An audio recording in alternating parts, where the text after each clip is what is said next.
mukhang wala na talagang plano ang pinag-usapan ng impeachment, ha? Sa impeachment.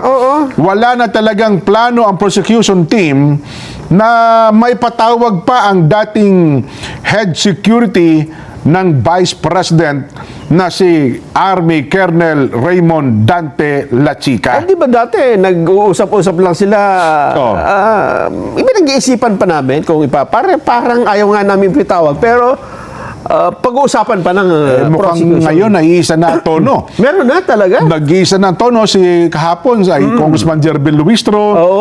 Tapos sa press ko ng iba. Lahat sila ganun halos isa na tono. Ibig sabihin, nag-meeting na sila at meron na silang nabuong desisyon? Yes. Hindi lang categorical na sinabing ayaw. Pero yun ang yun din ang yun ang suma total. Sino nag-confirma niya? Ayon po sa prosecution, sapat na umano ang mga naunang testimonya at ebidensyang nailahad upang ipakita daw pong aligasyon ng maling paggamit ng confidential funds ng Office of the Vice President. Nabanggit ito pong si Colonel Lachica sa mga naunang testimonya kaugnay po ng 500 million pesos na confidential funds sa manoy ipinag-utos ni VP Sara Duterte na ilipat sa kanya. Samantalang sinabi ni Lachica na handa siyang tumistigo kung ipatatawag siya ng impeachment court na son.